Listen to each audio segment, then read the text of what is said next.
Good evening, everyone, and welcome to another of your Friday night spooky sessions with me, your host, Hedda Gold.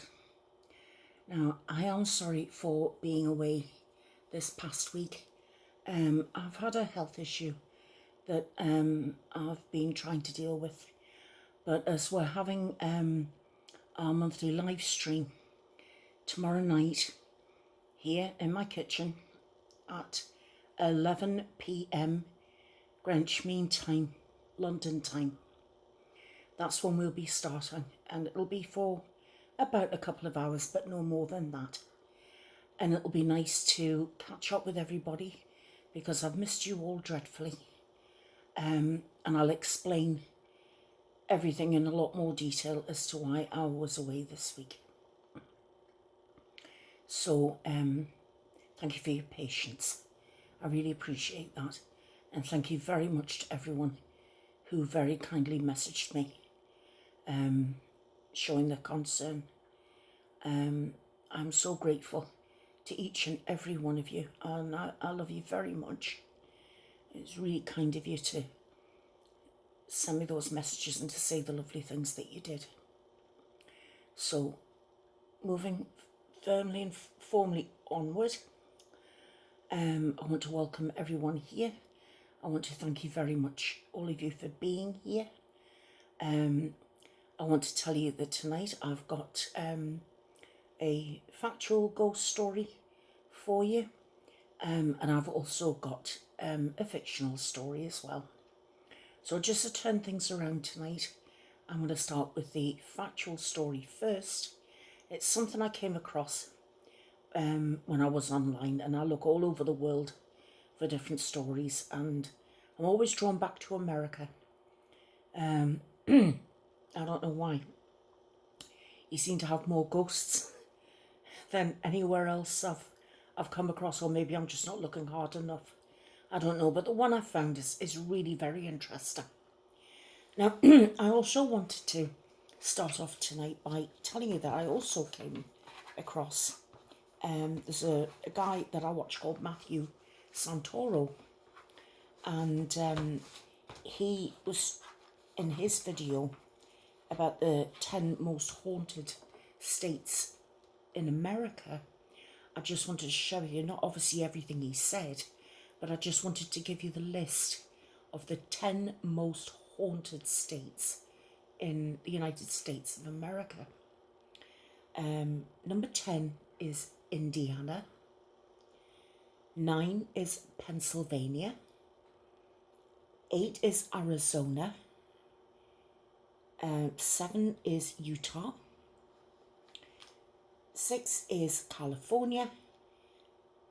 5 is New York. Number 4 is Nebraska. Number 3 is Nevada. Number 2 is Ohio. And the number 1 spot for the most ghosts is North Dakota.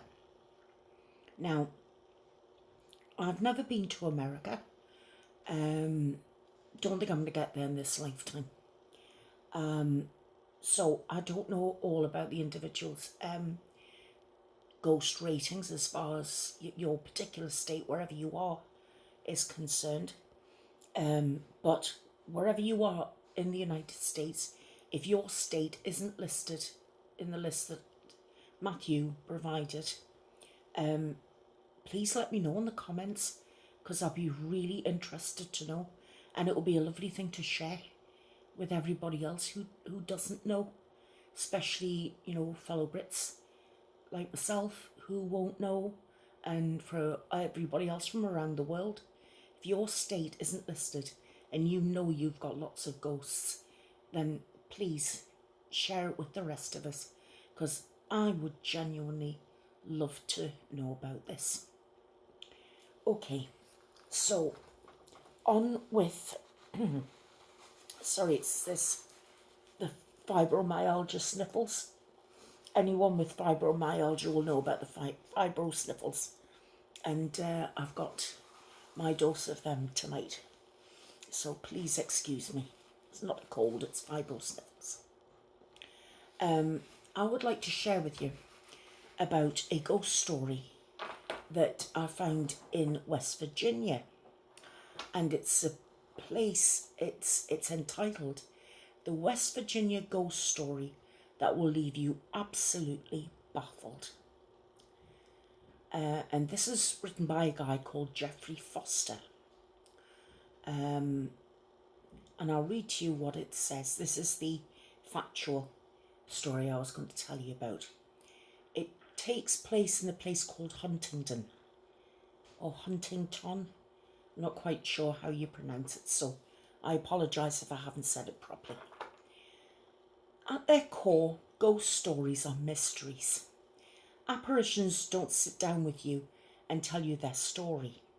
They slip into the living world, insubstantial and mute, leaving witnesses to scrape together an identity based on almost nothing. Sometimes their secrets are discovered, sometimes not. Some lost souls will always be lost. The River City is no stranger to hauntings, but this story doesn't take place in a house or some abandoned old building. The place that is haunted is a road, specifically 5th Street Road. This road starts out at a local neighbourhood before crossing a bridge and going up a hill. It is at the top of the hill that this apparition is generally found.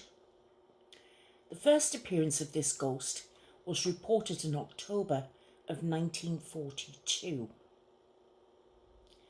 A cab driver was driving along the road at 4 a.m. and when he crested the hill, he saw a young woman on the side of the road waving him down. He pulled over and let her in.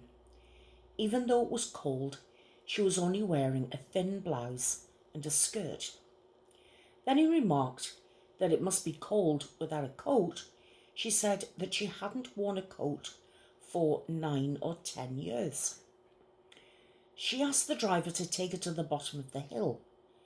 So he drove down the hill, and when he got to the bottom, the girl in the back seat was gone. He checked the floor, thinking she maybe fainted and fallen off the seat, but she wasn't there. He checked the road, and it was deserted. And when he returned to the station, he told the dispatcher what occurred and found out that the same thing had happened to the driver of another Huntington cab company a year earlier. Well, in the years that followed, many other people reported the same experience on that hill in its most common form.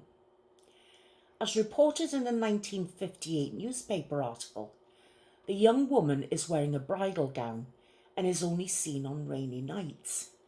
She rarely speaks, but she will always accept a ride and disappear when a driver reaches the stoplight at the bottom of the hill. At some point, the girl's origin was revealed. The story goes that she was coming back from her wedding in Wayne when it started to rain, making the road slick. Somewhere on or near the hill, the car flipped and the bride was killed.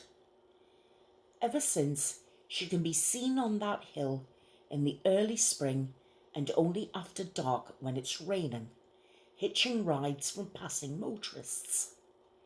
A later story has a cab driver knocking on the door of a house at the bottom of the hill after the girl disappears from his cab, in the hope that the occupants might make sense of what had happened. The old woman who answers tells the man that the girl was her daughter and that she had died. However, this origin story has never been proven, and the girl appears in different time periods with different clothes. Sometimes a wedding dress, sometimes just a blouse. She's been witnessed hundreds of times over the years. Another story involves a cab driver who tried to ignore the girl as she flagged him down, but apparently she wouldn't be ignored. When the driver tried to pass her by, the engine stopped, the lights went out, and the radio fell silent. When the girl got in the car, everything came back on again. Sometimes she has even accepted a ride on a bus. But regardless of the vehicle, she always vanishes at the bottom of the hill. So who is this disappearing girl that's been walking the roads of Huntington for 60 years? How has she been around for so long, yet is always appropriately dressed for the current era? The people who have seen her swear that she's real, and no report mentions her clothes being of a different time period. Whoever she is, her appearances are as baffling as her apparent ability to change with the times. Is it the same girl in every report, or different girls who have mysteriously been killed on a cursed road that always needs a spirit walking its shoulder, perpetually lost? It's highly doubtful that we will ever know the truth about the apparition, who cab drivers call the ghost girl of 5th Street Road. To this day, the origin of the bride in the rain is still a mystery, and many years have passed since the last sighting. Maybe that means that our spirit is finally free. Perhaps she has finally found her way home, and her long dark road has finally found its dawn. So, what do you make of that? That seems rather strange for the same apparition but in different clothes, fitting different time periods. I'm not sure. Do you think that is a true ghost story? Or do you think it's probably started out as a ghost story but got sort of twirled around a bit into urban legend? I mean, anything is possible, isn't it? We all know about tall tales. I mean, we've learned that from our folk tales, haven't we? You know, or it's a bit like Chinese whispers. You start off with one thing and then you get to the end of it and it's something totally distorted from what it was in the beginning. But it's always sad when someone meets an untimely end and they're gone before their time, and that they have to haunt the area where they passed. It's just a shame that they can't keep to the facts and that they have to embroider it to make it more spooky, more scary, or more attractive to people who have an interest in the paranormal. But that's just my opinion. Let me know what you think and we can talk about it. Now, I'm now going to read you your fictional story. And I hope that with this one, at least that's what I'm going to ask of you, if you will sit back and relax while I read this story to you. And it's called I've Had the Same Student in My Class for 17 Years. And I really do hope you enjoy this one. So I hope you're sitting comfortably. So I'll begin. Teaching was my calling, and I entered the profession wide-eyed and filled with innocence. Although my first year had many bumps in the road, my classroom became a thriving community where learning flourished, or so I'd like to think. I remember every student from my first year. I can still recite the class roster alphabetically 17 years later. Their faces are forever burned into my mind, and I cherish those memories to this day. On the first day of my second year, I was filled with joy as one of my former students walked through the door, Dawn Beasley. Dawn was a sullen and withdrawn child, and I'd struggled mightily to connect with her, as did her classmates. Preparing to reassure a kid with the first day jitters, I approached her for a hug. Instead of embracing me, Dawn stared at me like I was a perverted stranger and backed away. Without a word, she slipped off her backpack and sank into a chair in the back row, her seat from last year. Sweetie, you know I love seeing you, but this isn't your class anymore. You know, we can catch up later, but if you don't hurry, you'll be late. I spoke to Dawn in my calmest teacher voice, hoping I wouldn't make her feel unwanted. Rather than acknowledge my request, Dawn stared ahead in silence, firmly planted in her chair. Dawn, I know you're nervous, but you can't camp out here. You know, as much as I would like that. Come back later today and I promise I'll find time to chat with you. Well, to my great annoyance, Dawn remained in her seat, staring at me with blank eyes. The other students began noticing the brewing power struggle, causing them to whisper excitedly amongst themselves. Having a former student blatantly disregard my directions was not an ideal start to the school year. It was a problem I'd have to nip in the bud. I'm not going to say this again. It's time to leave. I filled my voice with every ounce of authority I had in me. I expected some reaction, but Dawn just sat there, expressionless.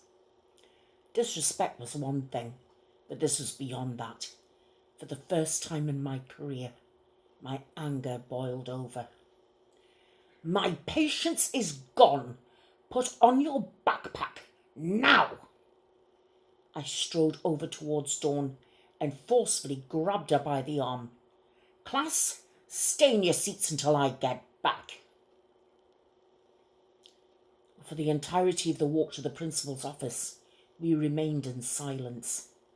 Not that it seemed to matter to Dawn. She hadn't said a word through the entire ordeal. Mrs. Avanti, I need you to deal with this child. Despite not being my student, she refused to leave my class after several clear directives. I'm at a loss. I threw my hands up in the air to signal my frustration. For a moment, the principal stayed silent, a perplexed look etched into her face. She seemed to be struggling to formulate an appropriate response, as if the words were filed away in some seldom used cabinet. I'm a bit confused. What do you mean by not your student? Dawn is one of our late registrations, and Mr. Wagner, she is assigned to your class. She barely mastered her irritation, astounded at the perceived stupidity of my actions. Her words hit me like a ton of bricks. I felt reality crumble around me. Dawn was in my class the previous year, of that I was sure. But Mrs. Avanti was not one to joke, and her face betrayed no feeling other than displeasure. I must have missed her name on the class roster. I'm so sorry for this intrusion. I guess I have the first day jitters. My nervous laughter did nothing to lighten the tension. Head held low, I walked back to my classroom with Dawn. All of the questions racing through my mind, I forced out of my consciousness. I had students to deal with, students to teach, and they were my priority. Class, I apologise for my behaviour earlier. Even teachers make mistakes sometimes. I'd like to welcome back Dawn. She'll be joining us for the year after all. I made no attempt to explain myself further, and even if I'd wanted to, what explanation could I give? Nothing made sense, and for the first time in my life, I felt utterly lost. Well, the day went by at a snail's pace.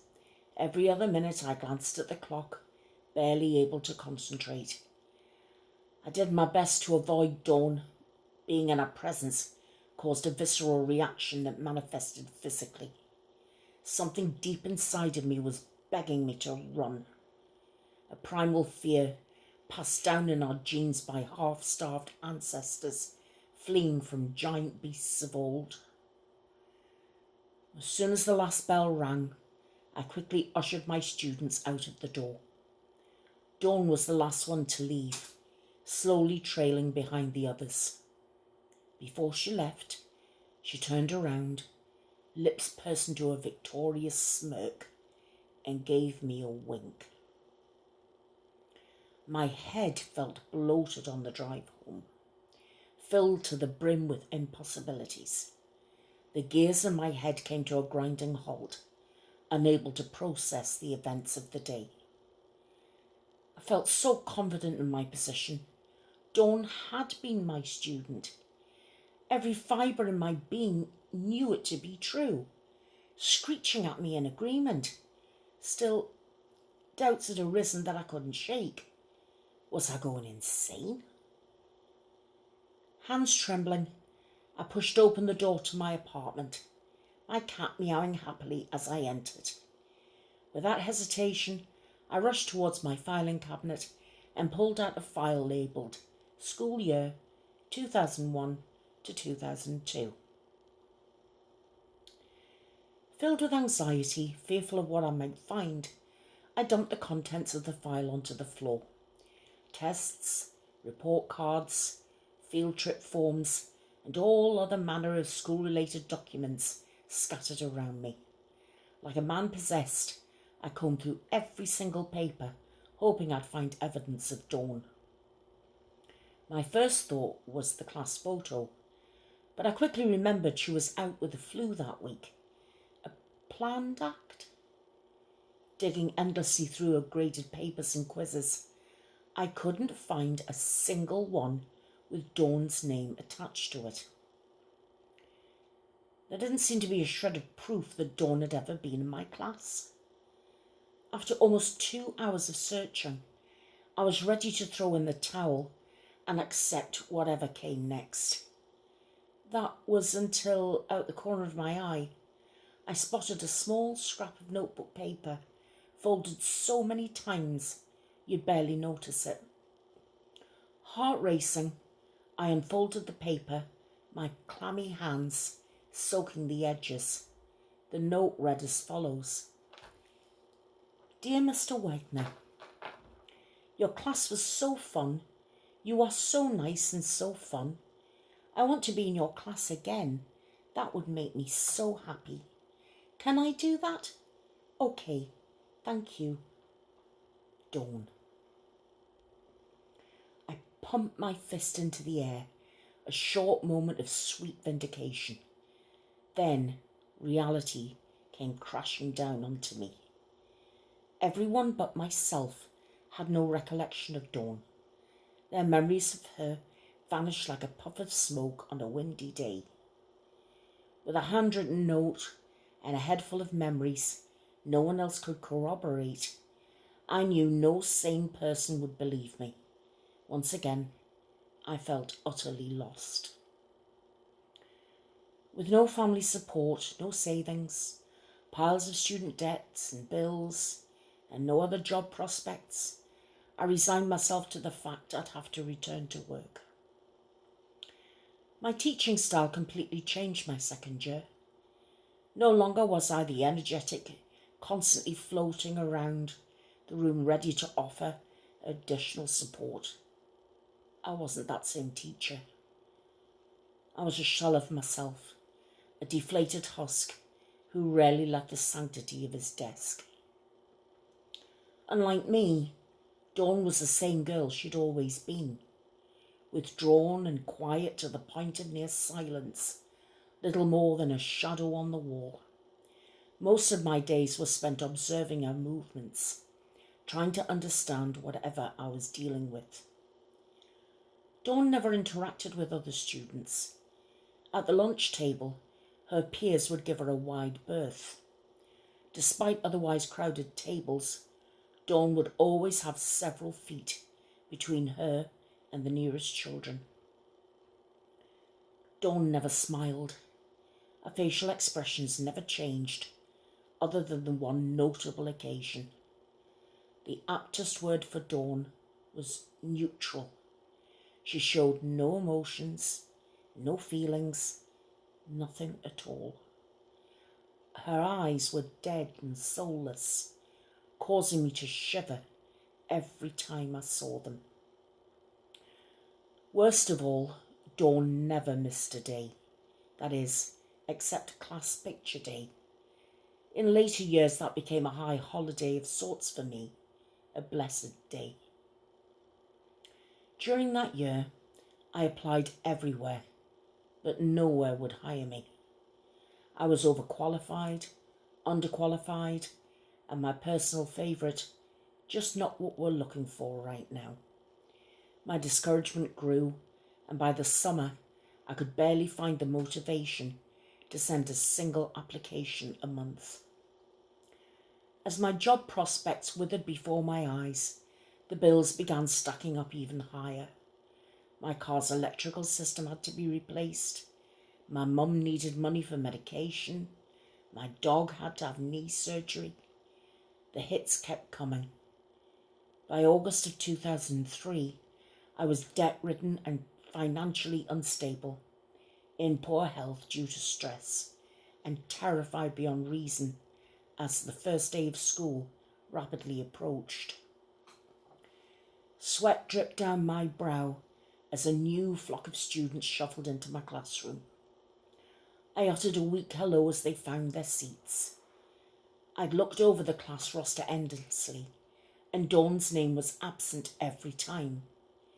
Still, I remained fearful. The students groaned as the shrill school bell rang. The first day had officially begun. A room full of eyes focused on me, waiting for instruction. Breathing deeply, I arose from my chair and introduced myself. Good morning, students, and welcome to the second grade. My name is Mr. Wagner. My voice was flat, devoid of interest. Good morning, Mr. Wagner, a chorus of voices responded. The following hour was spent overviewing rules and expectations, and as that hour passed, I felt the colour begin to return to my face. A certain joy, a certain freedom that I'd almost forgotten crept back into my heart. Dawn was nowhere to be seen, and I couldn't be happier about it. My mood lightened, interactions with students were more positive, and everything about my demeanour improved. A weight had been lifted off my shoulders. While some lived with a chip, I'd been living with a boulder. Lunch came and went, and the students obediently followed me back to the classroom. This year would be different, I thought to myself, a wide grin plastered on my face. Ready to start anew, I gallantly strode into the classroom. Mr. Wagner, you have a late registration joining your class. The words cut through me like a serrated knife. Dawn stood nervously behind Mrs. Avanti, clutching her arm tentatively. The colour I had only gained back moments ago drained quickly from my face. I believe Miss Richards has a smaller class size. Shouldn't she be getting the new student? I practically vomited the words onto the floor. Well, in most cases, yes, but Dawn's parents specifically asked for you because of all the great things they've heard. I decided to honour their request, and may I say, keep up the great work, Mr. Wagner. Thank you. It means the world, I replied through gritted teeth. Misery crushed over me, dragging me down to the dark abyss. Just being near Dawn made my skin crawl. I could barely look at her. Another year with her seemed unbearable.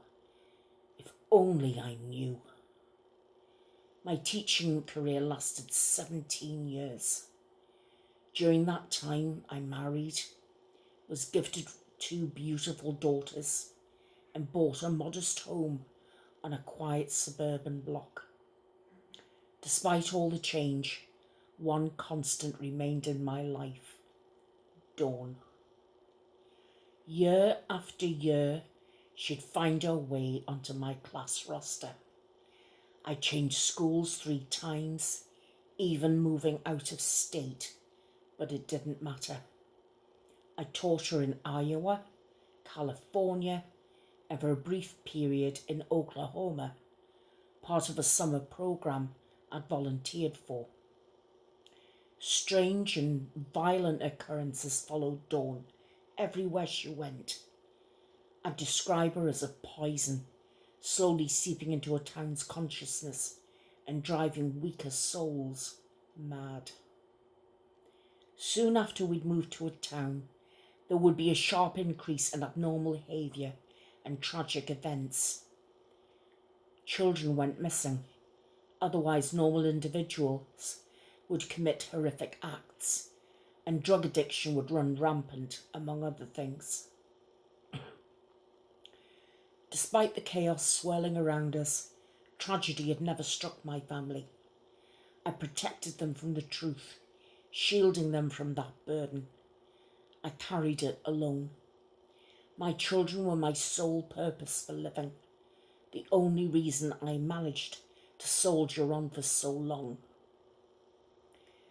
"Daddy, I made a new friend," my youngest daughter's tender voice echoed through the house.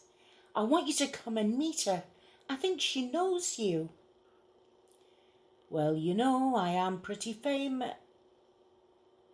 I choked on my joke as I walked into the kitchen.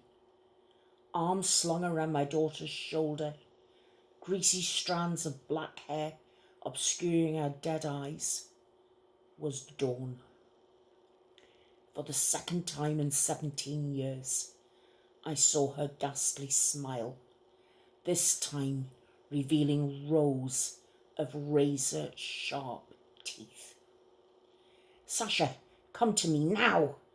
I screamed to my daughter in terror, but it was too late. Dawn clasped her jaws around my daughter's neck, shaking her like a rag doll. Dropping down onto all fours, Dawn skittered away with blinding speed, crashing through a window in the foyer. I write this to you from prison, hoping somebody, anybody, will believe my story. Lawyers, police, judges, and even my own family have cast my story aside as rubbish. If I'm not freed soon, I believe my death is imminent. You see, there's a new prison guard patrolling the cell block. Her greasy strands of hair dangle over dead, pale eyes, always watching me. When the long night is over, dawn rises once again.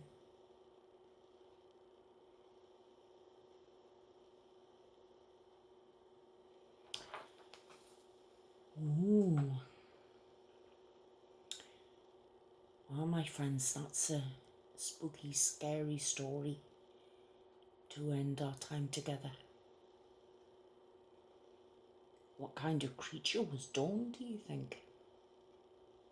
17 years with the same student in your class every year, and the only person who seems to notice it is you. Isn't it weird? Isn't it scary and spooky? I do hope you enjoyed that story. And I do hope you enjoyed a story about the ghost girl that the cab drivers always give a lift to. I hope you liked that too, and I hope you liked the list of the 10 spookiest states in the United States of America. But like I said before, if you know better, or if you can advise me, please, I would really love to know. And I'd love for you to let me know what you thought of the stories tonight. And I do hope you liked them, and I hope you enjoyed them. Well, our time together has come to an end for this week. I just want to remind you that we have our promised live stream tomorrow night, 11 p.m. GMT. And I look forward to seeing you there. I would love to see you. And I've missed you all dreadfully this past week. It's been a particularly long week. But like I said, I'll explain more tomorrow. In the meantime, I'd like to thank every one of you for being here. I'd like to thank everyone for watching. I hope you all have a wonderful weekend wherever you happen to be in the world. And I am sending you all of my love. I'm sorry if I appear a bit tired tonight. It has been a pretty long week. And you know what it's like once you get to the weekend. You're shattered or knackered or whatever term you want to use, exhausted. Whatever you can think of. Probably all those things all rolled into one. But thank you again for being with me. And I hope you've enjoyed everything. I will see all of you, or at least some of you, hopefully tomorrow night here in my kitchen at 11 o'clock. No makeup on this week, I'm afraid. No scary stories. Just me, a glass of wine, cigarette or two, and some chat. And a catch up with everyone. And I'm very much looking forward to it. So, until tomorrow night, thank you all. I love you. Please take care of yourselves. And I'll see you very, very soon. Bye-bye for now. Bye-bye. Good night.